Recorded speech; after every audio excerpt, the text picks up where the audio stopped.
여러분, 제가 이사야 40장 31절 말씀을 함께 나눠드리고 싶어요.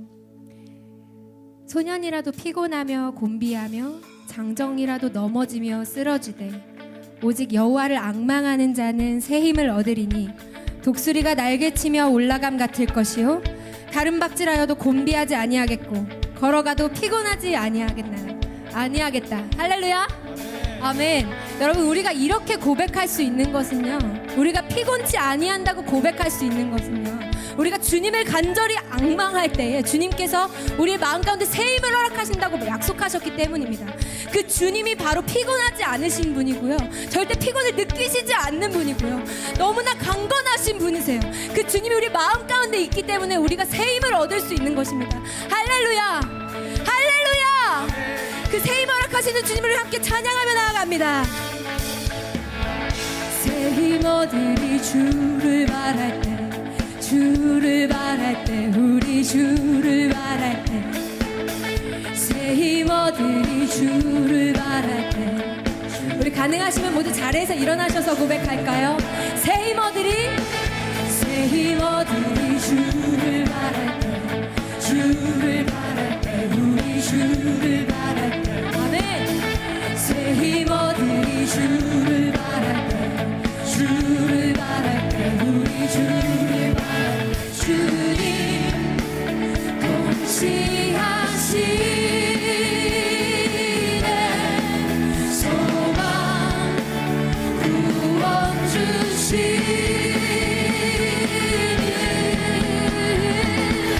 당신은 영원하신 주, 내 영원하신 주, 지치지 않으시는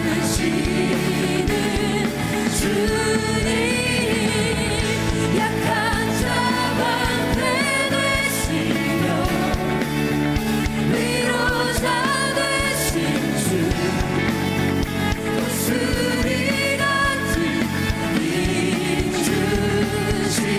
한 번 더 새 힘 얻으리, 새 힘 얻으리 주를 바랄 때, 주를 바랄 때, 우리 주를 바랄 때. 새 힘 얻으리, 새 힘 얻으리 주를 바랄 때, 주를 바랄 때, 우리 주를. 주님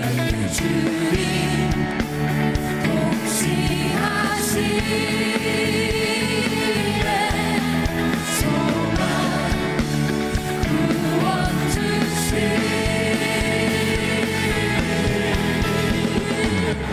당신은 영원하신 주, 내 영원하신 주, 지치지 않으시는 주님, 약한 자 방패 되시며 위로자 되신 주, 독수리 같은 힘 주시네. 할렐루야. 이 시간 우리가 주님을 앙망할 때, 주님께 소망을 둘 때, 주님께서 새 힘을 허락하실 것입니다. 할렐루야. 그 선하시고 완전하신 주님을 찬양합니다. 주님 당신은 영원하신 분이십니다. 주님 당신은 완전하신 분이십니다.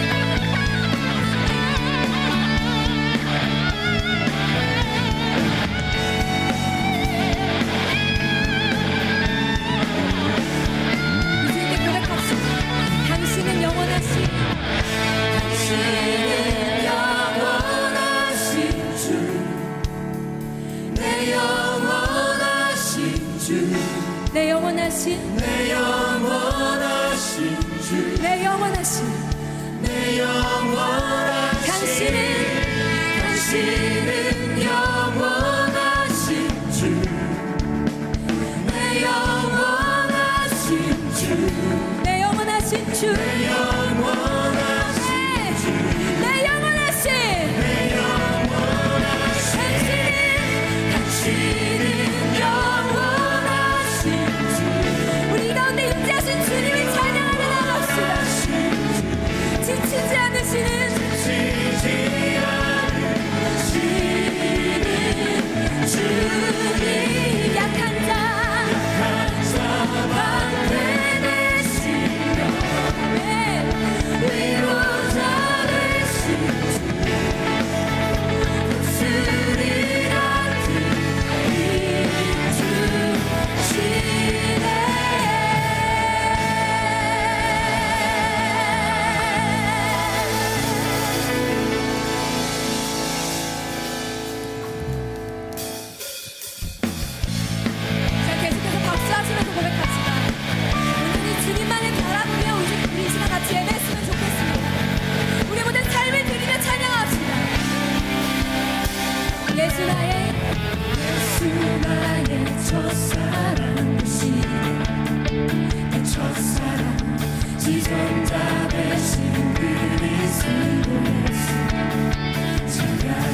예수 나의 첫사랑 되시네.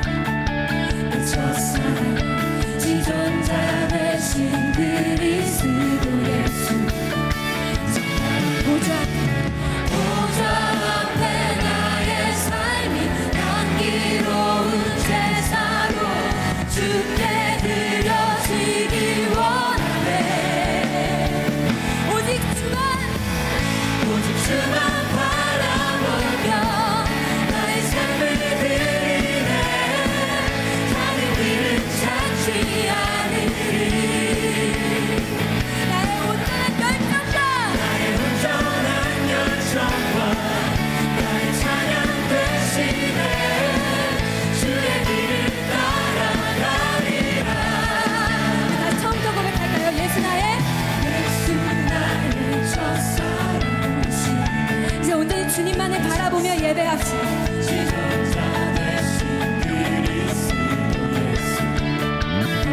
한 번 더. 예수 나의 첫사랑 되시네. 내 첫사랑 지존자 되신 그리스도 예수. 보좌 앞에 나의 삶이 향기로운 제사로 주께 드려지길 원하네. 오직 주만 바라보며 나의 삶을 드리네. 다른 길은 찾지 않으리. 나의 온전한 열정과 나의 찬양 대신에 주의 길을 따라가리라. 보좌 앞에 나의 삶 향기로운 제사로 주께 드려지길 원하네. 한 번 더. 보좌 앞에 나의 삶이 향기로운 제사로 주님께 드려지길 원하네. 오직 주만 바라보며 나의 삶을 드리네. 다른 길은 찾지 않으리. 나의 온전한 열정과 나의 찬양 대신에 주의 길을 따라가리라. 한 번 더. 오직 주만 바라보며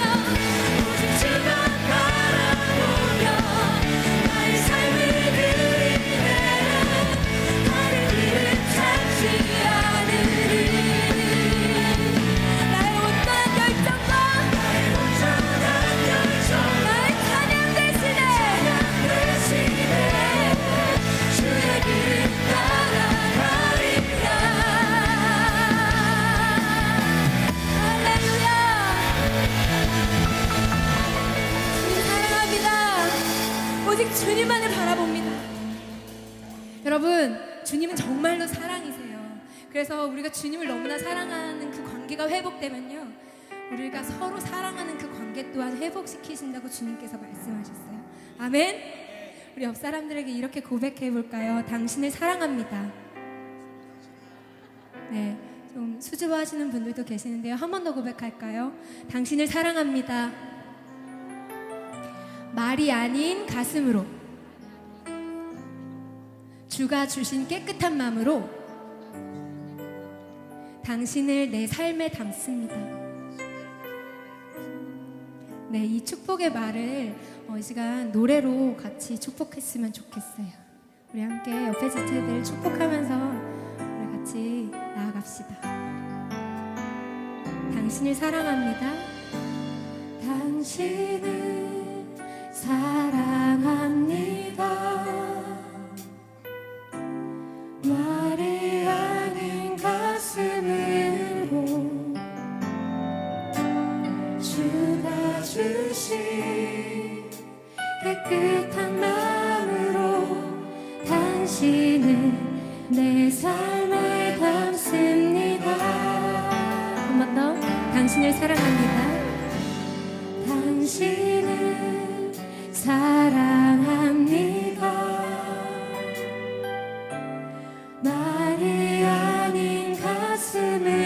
삶으로 주가 주신 깨끗한 마음으로 당신은 내 삶에 담습니다. 우리 한 번 더 축복합시다. 당신을 사랑합니다. 당신을 사랑합니다. 말이 아닌 가슴으로 주가 주신 깨끗한 마음으로 당신은 내 삶에 담습니다. 이번에는 조금 어떤 분들을 축복했으면 좋겠는데요. 먼저 우리 늘 저 자리에 앉으셔서 우리를 위해 중보기도 해주시는 우리 권사님들이 앉아 계신 파트가 있어요. 혹시 보이세요, 여러분? 네, 늘 우리를 위해서 중보하시고요. 중보기도실 가면 정말 권사님들의 그 기도의 힘이 우리의 예배를 더욱더 풍성한 은혜로 하나님이 허락하신 그 풍성한 은혜 가운데 머물게 하는데요. 우리 권사님들 향해서 우리 한번 축복해보는 시간 가졌으면 좋겠습니다. 당신을 사랑합니다. 당신을 사랑합니다. 말이 아닌 가슴으로 주가 주신 깨끗한 마음으로 당신은 내 삶에 담습니다. 사랑하고 축복합니다. 네, 이번에는 우리 청년들 좀 축복해 주셨으면 좋겠어요. 이쪽에 앉아있고 서 있네요.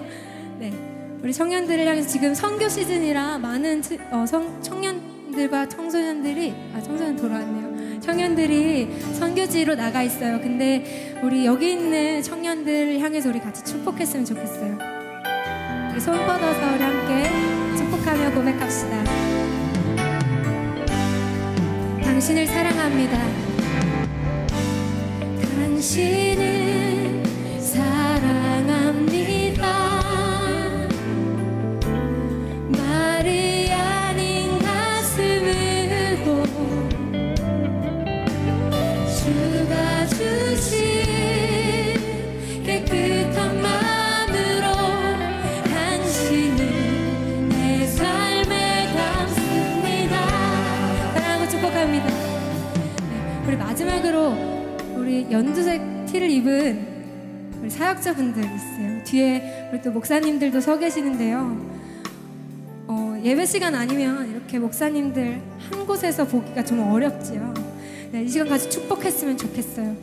목사님 힘내시라고 정말 우리의 마음에 목사님들의 사역의 모든 일정을 다 담고 사랑하는 마음으로 우리 함께 축복하겠습니다.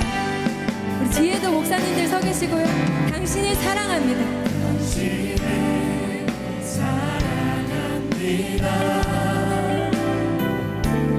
말이 아닌 가슴으로 주가 주신 깨끗한 마음으로 당신은 내 삶에 담습니다. 마지막으로 서로 축복하며 나아갑시다. 당신을 사랑합니다. 당신을 사랑합니다.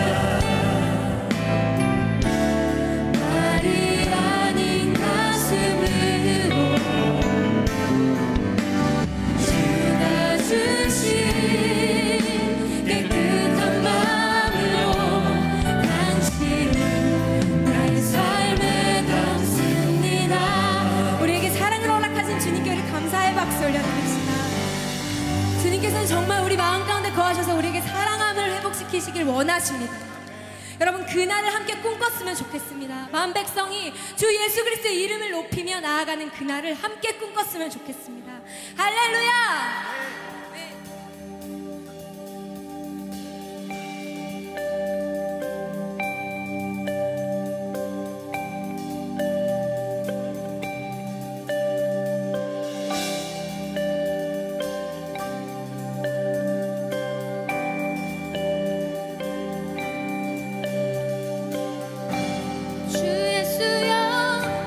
주 예수여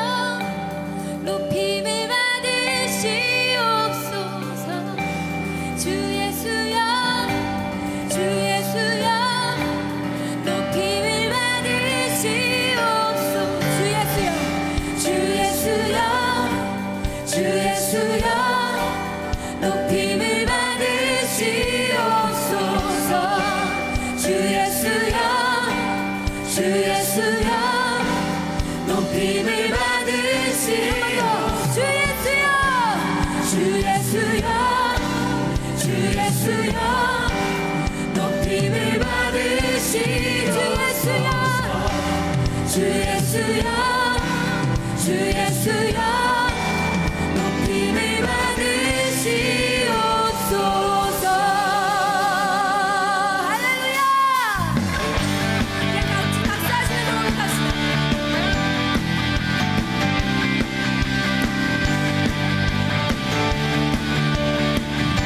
우리 다 함께 주 예수의 이름 높이세.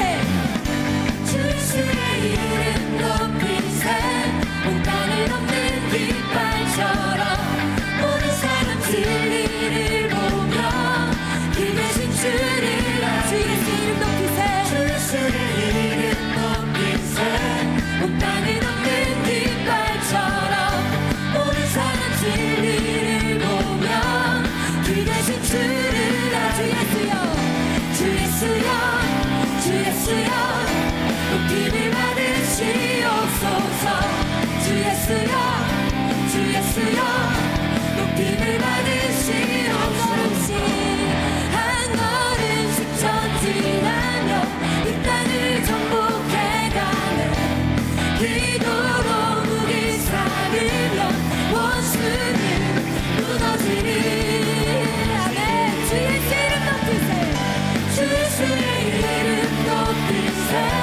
온 땅을 덮는 깃발처럼 모든 사람 진리를 보며 그 대신 주를 알아. 주 예수의 이름 높이세. 주 예수의 이름 높이세.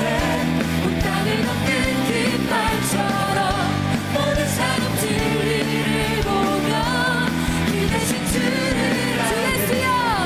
주 예수여 주 예수여 높임을 받으시옵소서. 주 예수여 주 예수여 높임을 받으시옵소서. 한 걸음씩 전진하며 이 땅을 정복해가는 기도로 무기 삼으며 원수는 무너지리. 주 예수의 이름 높이세. 주 예수의 이름 높이세. 온 땅을 덮는 깃발처럼 모든 사람 진리를 보며 그 대신 주를 주 예수의 이름 높이세. 주 예수의 이름 높이세.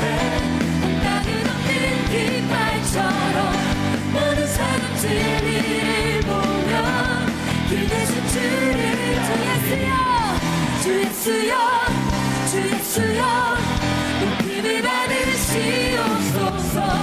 주 예수여 주 예수여 높임을 받으시옵소서. 주 예수여 주 예수여 주 예수여 높임을 받으시옵소서. 주 예수여 주 예수여 높임을 받으시옵소서. 주 예수여 주 예수여 높임을 받으시옵소서. 주 예수여 주 예수여 우리 마지막 한 번 더. 주 예수여 주 예수여 주 예수여 높임을 받으시옵소서. 주 예수여 주 예수여 높임을 받으시옵소서. 네. 주 예수여 높임을 받으시옵소서. 이 온 땅의 주인이여 높임을 받으시옵소서. 할렐루야.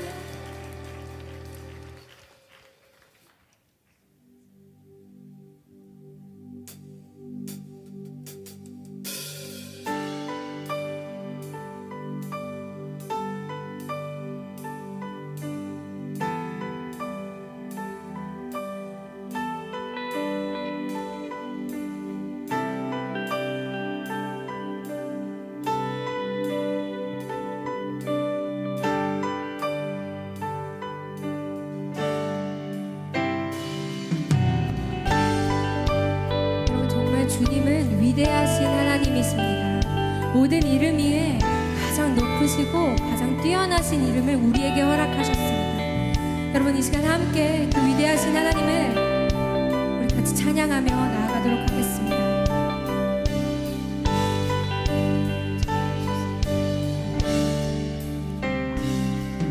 빛나는 왕의 왕, 영광의 주님, 온 땅 기뻐하라, 온 땅 기뻐하라. 광채의 옷 입고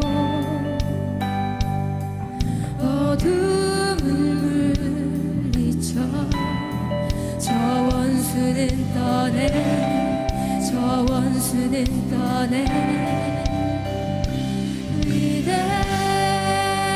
위대하신 주 찬양의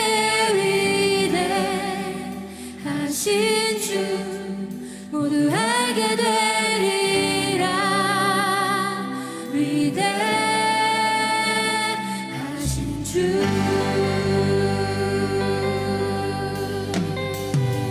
네.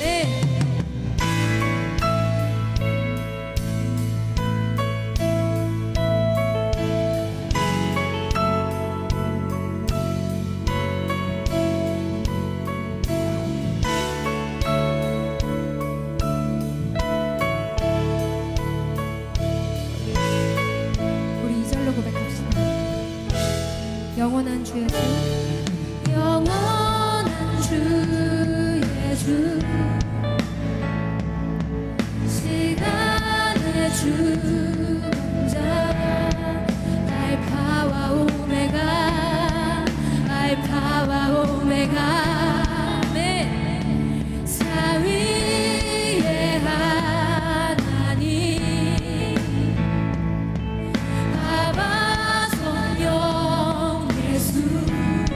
사자와 어린 양, 사자와 어린 양. 위대하신 주, 위대하신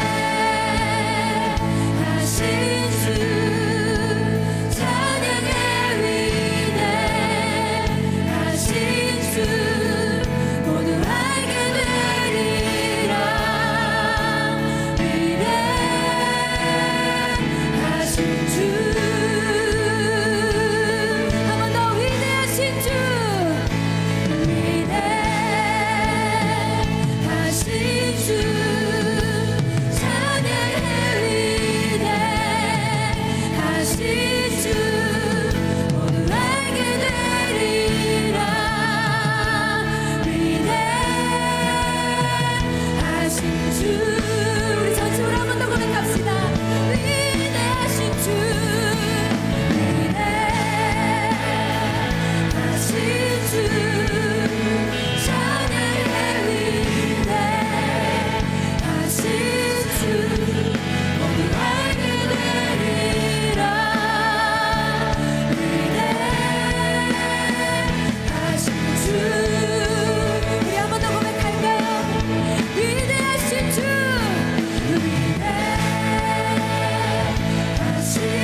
기도하면서 나아갔으면 좋겠습니다.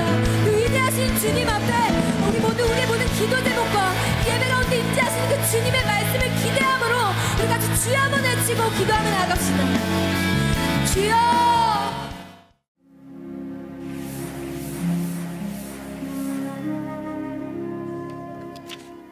오늘의 말씀은 요한복음 9장 1절에서 7절 말씀입니다. 예수께서 길을 가실 때에 날 때부터 맹인된 사람을 보신지라. 제자들이 물어 이르되 랍비여, 이 사람이 맹인으로 난 것이 누구의 죄로 인함이니이까? 자기니이까 그의 부모니이까? 예수께서 대답하시되 이 사람이나 그 부모의 죄로 인한 것이 아니라 그에게서 하나님이 하시는 일을 나타내고자 하심이라. 때가 아직 낮음에 나를 보내신 이의 일을 우리가 하여야 하리라. 밤이 오리니 그때는 아무도 일할 수 없느니라. 내가 세상에 있는 동안에는 세상의 빛이로라. 이 말씀을 하시고 땅에 침을 뱉어 진흙을 이겨 그의 눈에 바르시고 이르시되 실로암 못에 가서 씻으라 하시니, 실로암은 번역하면 보냄을 받았다는 뜻이라. 이에 가서 씻고 밝은 눈으로 왔더라. 아멘. 아멘. 오늘 밤에 저는 실로암 못에 가서 씻으라는 제목의 말씀을 전합니다. 바라기는 이 말씀 속에 우리에게 하나님의 그 놀라운 은혜와 비밀이, 제가 짧은 시간이지만 여러분에게 말씀을 전할 때에 여러분의 심령 가운데 가득하실 수 있기를 축원합니다.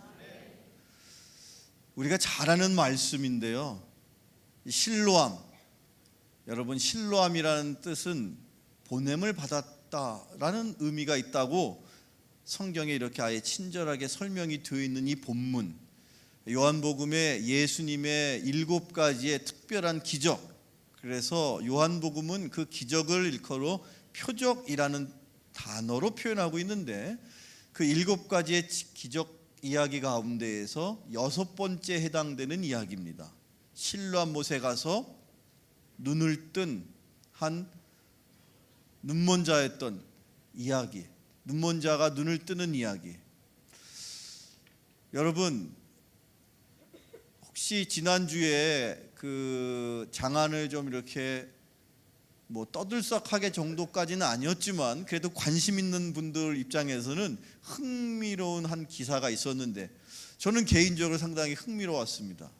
그래서 제가 그 기사를 우연히 보고 관련된 기사 내용과 또 여러 가지 상황들을 좀 이렇게 살펴보았는데, 지난 26일 서울 명동역, 서울의 가장 번화가라고 할 수 있는 명동역 앞에서 한 그 여성 시민 단체가 펼쳤던 퍼포먼스가 있었는데요. 혹시 궁금하시다면 제가 준비된 화면이 있으니까 한번 함께 보시면 좋겠는데, 보실까요? 네. 보여주시죠. 이게 과연 무슨 장면일까요? 저 위에 키가 178cm, 허리 61cm가 과연 표준일까 하고서 물음표를 달았죠. 여성들이 마네킹에게 뿔났답니다. 여기 이 기사의 내용인즉슨, 원래 2015년도 우리나라 20대에서 30대, 정확하게는 20살에서 만 39살까지의 그 여성들의 신체를 한국기술표준원이라는 그 국가기관에서 평균을 내서 발표한 적이 있었습니다. 2015년. 이게 뭐 몇 년에 한 번씩 이런 표준을 발표하죠. 그래서 어떤 그 상업적인 여러 가지 용도로 그 표준치를 사용한다고 합니다. 근데 그 2015년도 당시에 20살에서 39살까지 우리나라 여성들의 평균 몸매 치수를 국가에서 평균 키는 160cm, 그리고 뭐 허리는 뭐 70 몇 cm, 뭐 이런 기준이 있어요. 그 허리 기준 궁금하세요? 키는 일단 160이고 허리는 제가 외우지를 못해가지고 보고 말씀을 드리는데 74cm 정도, 160에 74가 우리나라 젊은 여성들의 표준 몸매라는 거예요. 그런데 죄송하게도 그 젊은 여성들을 대상으로 옷을 만들어서 상품화해서 상업적으로 그 옷을 판매하고 제공하는 그 회사에서 항상 모델로 사용하고 있는 마네킹은 마네킹의 평균도 한번 이렇게 조사를 해봤더니, 아니 마네킹의 평균은 조사할 것도 없어요. 왜냐하면 공장에서 그냥 찍어내는 거니까. 근데 그 표준이, 그 기준이 몇 센치였다고요? 키가? 화면 금방 지나가서 모르시죠? 178이었다는 거예요. 키가 우리나라 평균 여성의, 젊은 여성의 키가 표준이 160인데 사회에서는 178 정도 되는 마네킹을 세워놓고선 옷을 사라고 하면 그거를 과연 여성들이 그래 마음 편안하게 옷을 사러 갈 수 있느냐. 근데 이게 그냥 단순히 웃자고 하는 얘기가 아니라 이것 때문에 이 사회가 여성들에게 지나치게 몸매를 그 마네킹에 맞추기 위해서 무언의 압력을 주고 있다. 이건 도저히 여성으로서 있을 수 없는 거다. 그래가지고 한 여성 시민단체가 연합으로 26일 날 서울 명동역 앞에서 퍼포먼스를 한 거예요. 그 퍼포먼스 중에는 그 판넬 나무판 가운데다가 그 원래 마네킹의 표준 178의 허리 얼마 되는 그 그림을 도려가지고 한 회원이 그 그림을 이렇게 한번 지나가 보려고 했는데 지나갔어요? 못 지나갔어요? 일단은 머리부터 걸리는 거예요.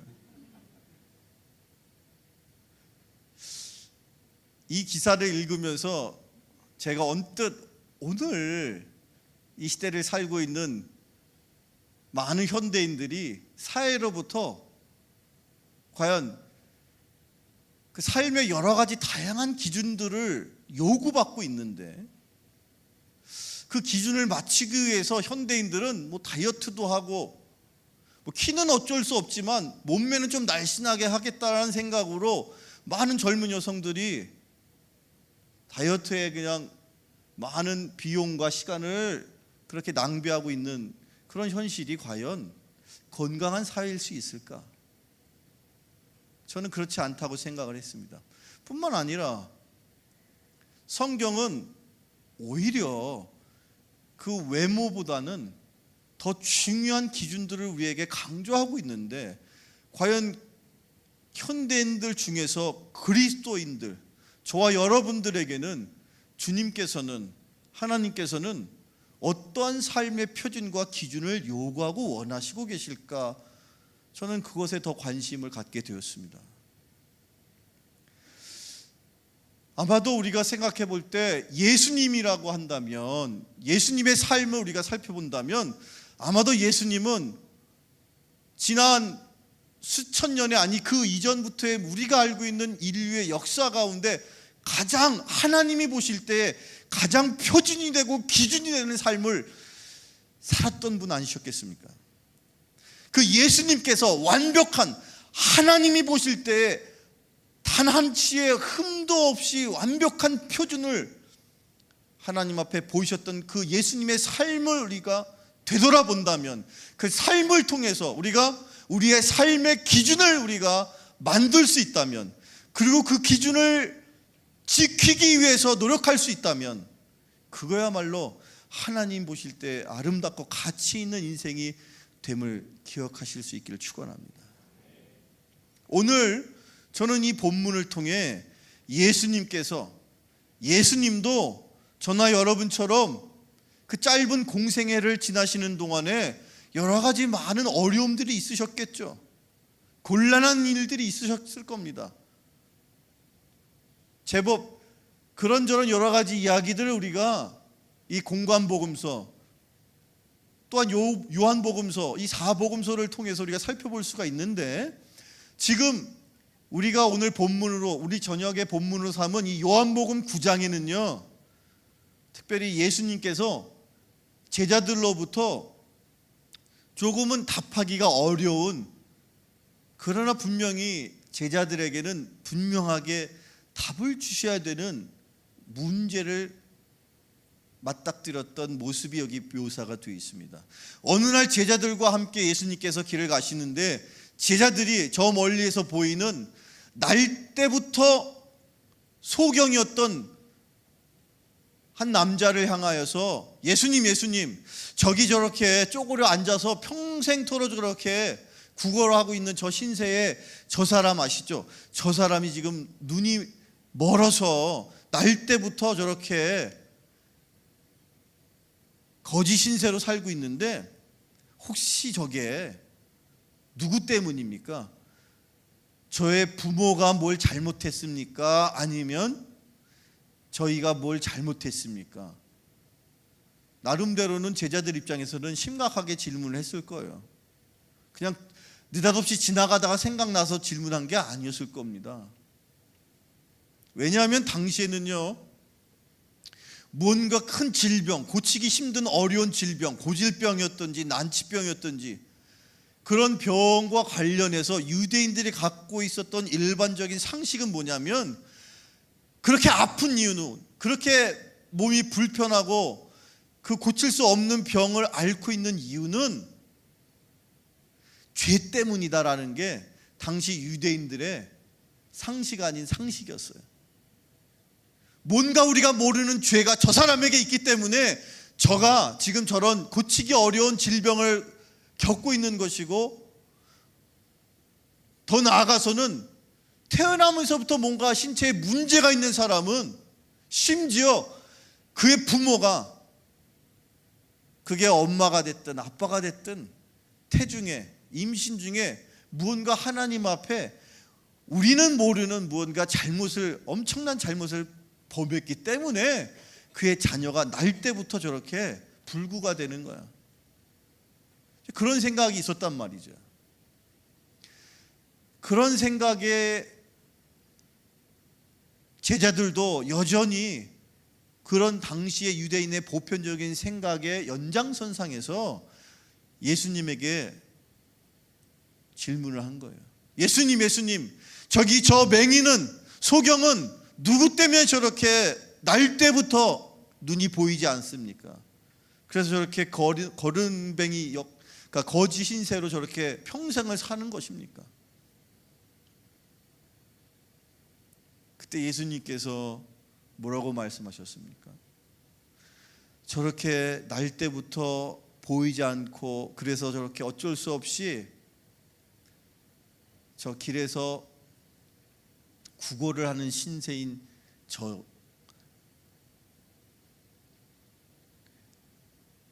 너희들 생각할 때는 부모 때문일 것 같으냐? 아니면 저 맹인 자신 스스로가 뭔가 죄를 지었기 때문일 것 같으냐? 너희들 생각 잘못됐어. 그렇지 않아. 누구도 잘못한 이가 없다. 부모에게도 책임이 없고 본인에게도 더더군다나 책임이 없는 거야. 날 때부터 제가 저렇게 태어났는데 어찌 저 책임이 저 본인에게 있겠느냐? 그리고 너희들이 상상하는 것처럼 부모에게도 책임 있는 게 아니라, 다만 너희들이 알고 있지는 못하지만 분명코 저 눈이 보이지 않는 이에게 하나님이 하실 일이 있기 때문에 너희들이 비록 그것을 헤아려 알 수 없어서 궁금해하고는 있으나 분명코 하나님이 하실 일 때문에 저희가 날 때부터 소경인 거란다. 전혀 뜻밖의 대답을 해주시는 거예요. 자, 여기 이 짧은 제자들과의 대화 속에 예수님께서 그 하나님이 원하시는 삶을 살기 위한 중요한 몇 가지 기준, 표준을 우리에게 가르쳐 주십니다. 그 첫 번째 표준은 뭐냐? 예수님은요, 평생을 사시는 동안에 본인이 겪고 보고 뿐만 아니라 주변에서 일어나는 그 모든 일들에 대해서 항상 단 한순간도 그 일을 바라보시면서 그 일, 그 사건, 그 사람, 그곳에서 분명코 하나님의 뜻이 있었음을 늘 그 하나님의 뜻이 무엇인가를 바라보셨다는 겁니다. 그게 여러분의 인생에도 표준이 되시고 기준이 되실 수 있기를 축원합니다. 그게 바로 첫 번째, 그게 바로 섭리인 것입니다. 섭리라는 것, 그게 뭡니까? 이 자연 우주 만물을 창조하신 창조주 하나님께서 이 땅을 이끌어 가시는 나름의 방법, 그게 섭리거든요. 하나님의 섭리.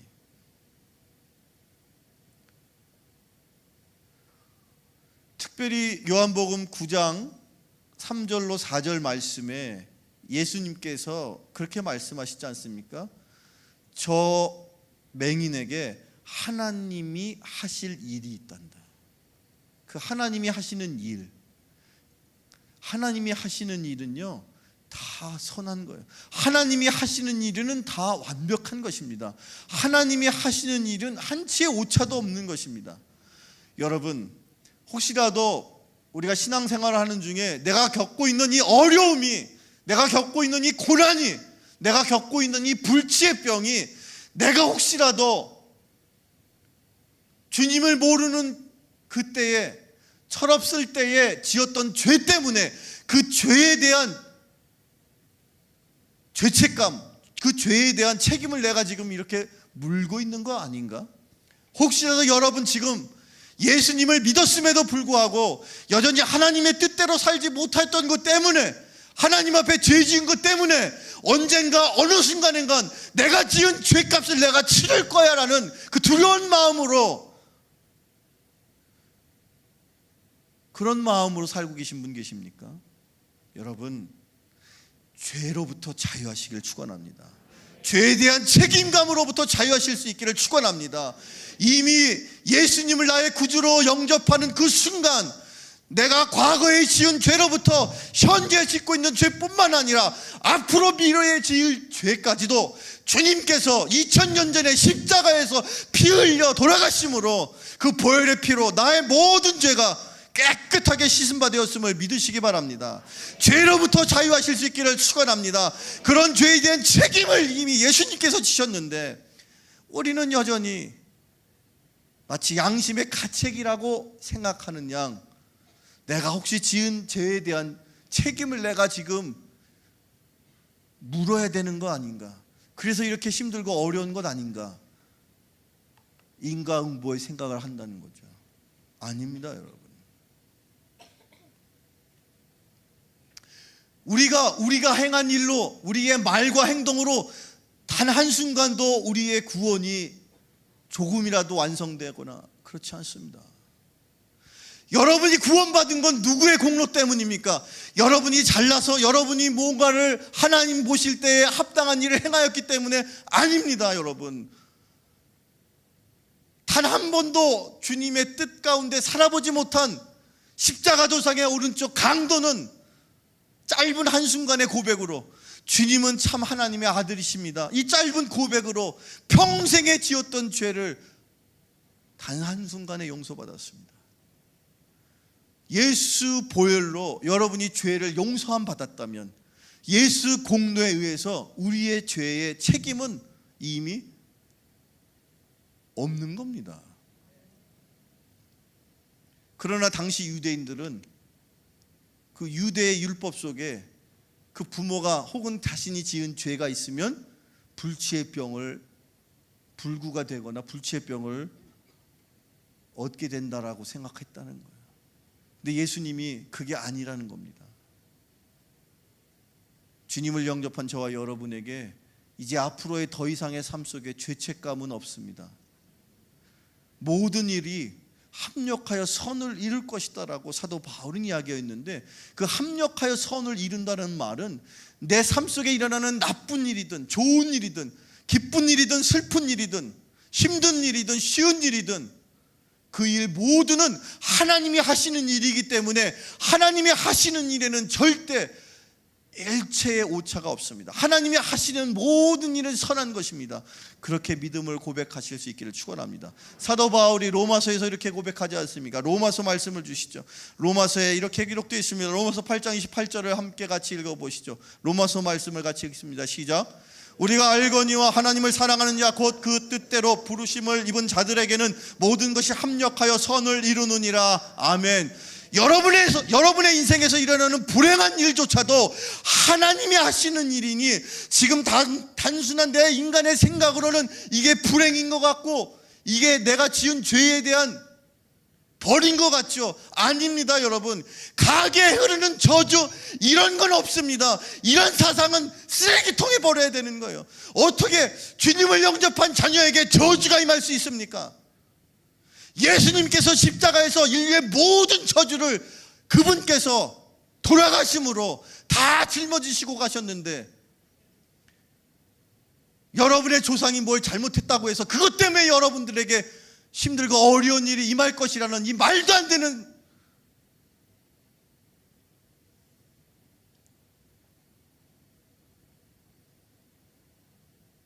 얼마 전까지도 이런 마치 인과응보적인 사상, 이건 기독교 사상도 아니고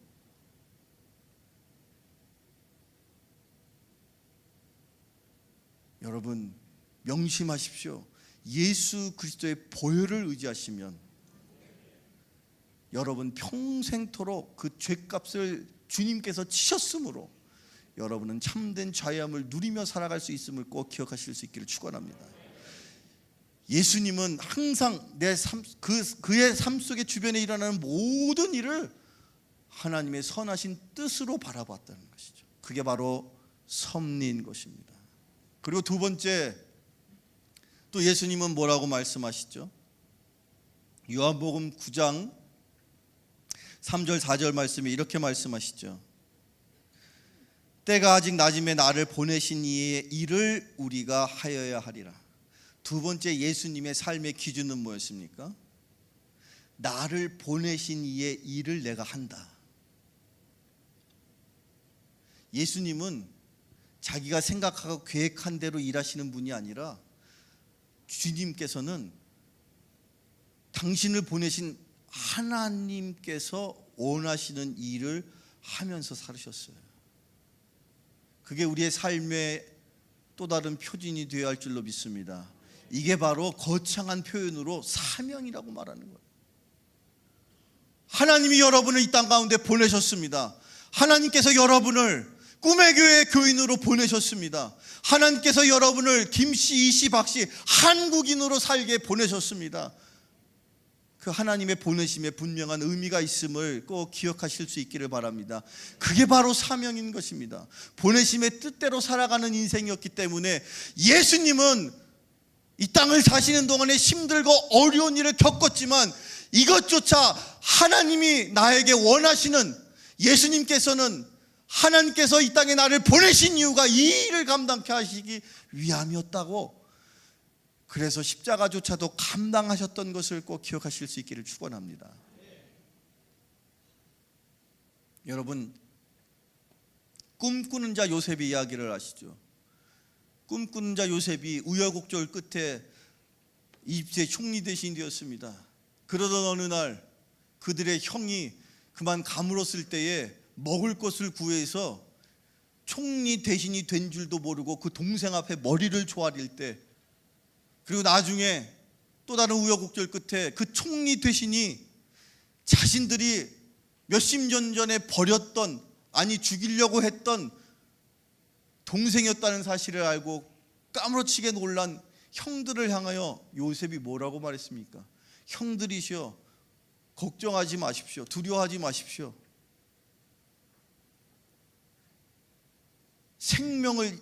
우리 가족의 생명을 구원하시고자 나를 먼저 주님이 보내신 것입니다. 창세기 45장 5절 말씀에 이렇게 기록되어 있습니다. 화면을 통해서 함께 보시죠. 창세기 45장 5절 말씀인데요, 함께 같이 읽어봅니다. 시작.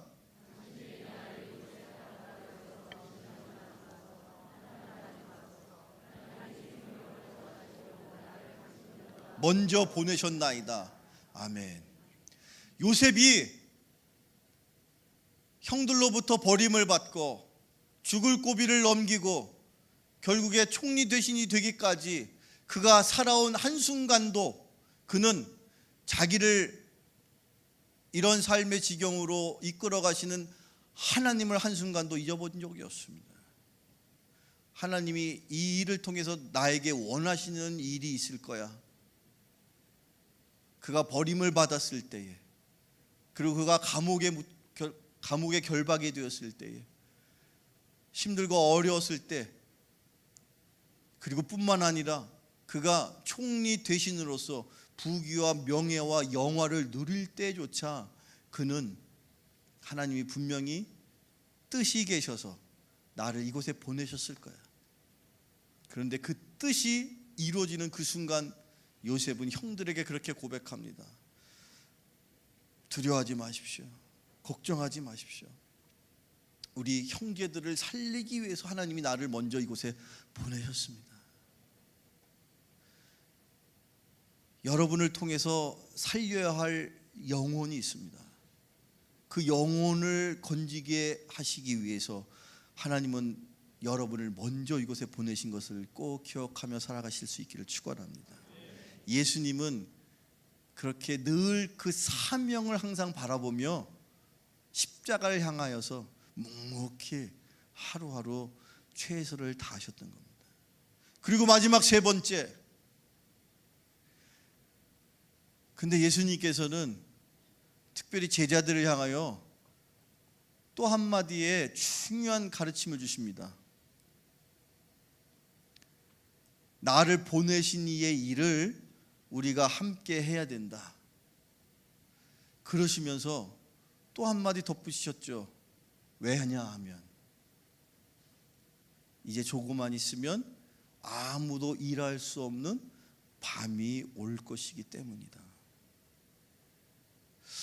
예수님은 전지전능하신 하나님의 우편에 앉아 계셨던 분이고 하나님이셨는데 어떻게 예수님께서 이런 표현을 쓰실 수가 있었을까? 그런 생각이 들죠.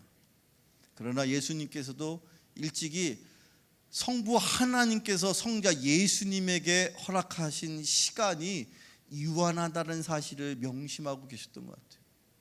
그래서 제자들에게 밤이 오리니 밤이 오면 그때는 우리가 일하고 싶어도 일할 수 없단다. 여러분, 예수님 당신께서도 당신의 능력이 무한하심에도 불구하고 늘 당신의 삶에 한계가 있음을 항상 고백하셨다는 거예요. 여러분의 인생에도 여러분 스스로가 할 수 있는 일에 한계가 있음을 꼭 기억하실 수 있기를 축원합니다. 왜 이게 중요할까요? 내가 열심히 산다고 해도 내가 할 수 있는 일이 수십 가지 수백 가지가 되지 않습니다. 내가 정말로 최선을 다해서 내 건강 관리 아무리 열심히 한다고 여러분 200살까지 살 수 있습니까? 아니에요. 근데 예수님도 자기에게 주어져 있는 시간과 여건에 한계가 있음을 아셨다는 거예요. 이 세 번째, 한계가 있다라는 거. 왜 우리가 이것을 꼭 기억하며 살아야 하냐면 이 한계가, 내 인생에 한계가 있음을 아는 사람만이 온전히 여호와 하나님에게 의지할 수가 있습니다.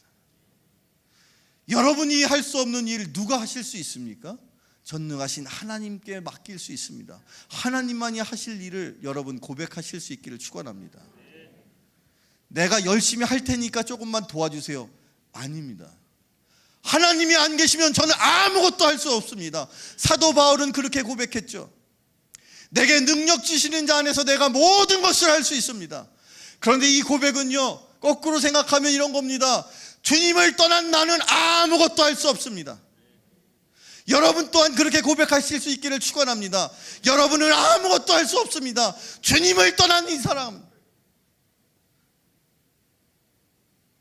그 사도 바울은 그래, 때가 악하기 때문에 세월을 아껴야 된다고 스스로 다짐하면서 늘 하나님에게 그의 인생을 전적으로 의존하며 살았다는 것이죠. 그런 사람만이 최선을 다할 수가 있는 거예요. 예수님께서 매일처럼 최선을 다하실 수 있었던 이유, 그것은 바로 당신에게 주어져 있는 시간이 한정되어 있다는 사실을 늘 명심하셨기 때문이라는 겁니다. 우리 젊은 청년들이 여기 많이 계시는데 하나님께서 여러분에게 허락하는 시간이 그렇게 길게 남아있지 않습니다. 하루하루 최선을 다해서 살아가실 수 있기를 축원합니다. 그런 사람만이 하나님 앞에 거룩하게 쓰임받고, 그리고 그런 삶을 사셨을 때만이 하나님의 거룩한 도구로, 능력의 도구로 기적을 일구며 살아갈 수 있는 줄로 믿습니다. 예수님에 의해서 눈에 진흙을 바른 채로 그 맹인은 허겁지겁 실로암에 다가가서 물로 씻었을 때 그 눈이 띄어졌습니다. 오늘 이 말씀을 통해서, 예수님을 통해서 하나님께서 우리의 삶에 원하시는 삶의 기준, 삶의 표준 다시 한번 분명히 기억하시면서 여러분의 영적인 눈이, 육신의 눈이 아니라 영적인 눈조차 띄어질 수 있는, 밝아질 수 있는 저와 여러분 모두가 되시기를 간절히 축원합니다.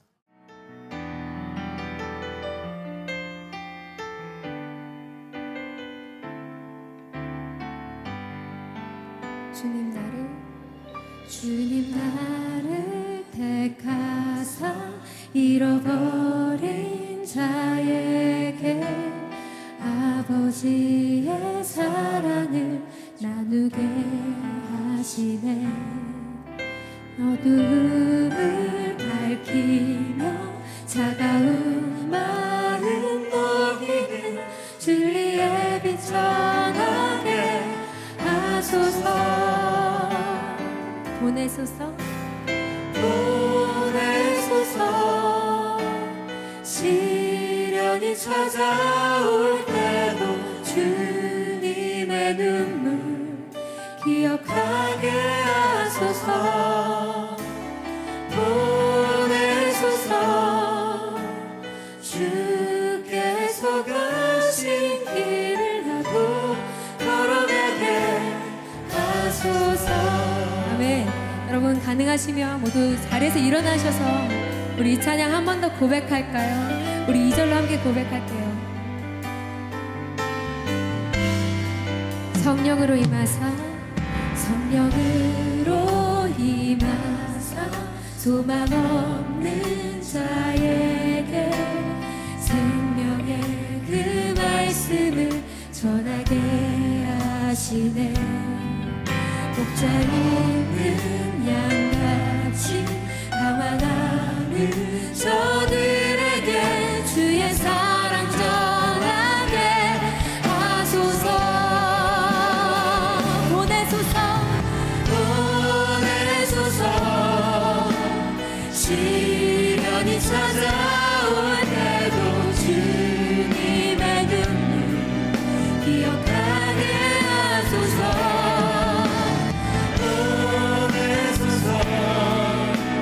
주께서 가신 길을 나도 걸어가게 하소서. 보내소서, 보내소서. 시련이 찾아올 때도 주님의 눈물 기억하게 하소서. 보내소서. 주께서 가신 길을 나도 걸어가게 하소서. 보내소서, 보내소서. 시련이 찾아올 때도 주님의 눈물 기억하게 하소서. 보내소서. 주께서 가신 길을 나도 걸어가게. 우리 마지막으로 한 번 더 전심으로 고백합시다. 주님 나를 보내소서. 보내소서. 시련이 찾아올 때도 주님의 눈물 기억하게 하소서. 보내소서. 주께서 가신 길을 나도 걸어가게 하소서. 성부, 성자, 성령의 크신 축복이 주께서 허락하신 그 거룩한 곳을 향하여 주님과 함께 동행함으로 주신 사명 감당하기 원하여 이 시간 머리 숙인 모든 권속들 위에 이제로부터 영원토록 함께 하옵시기를 간절히 축원하옵나이다. 아멘.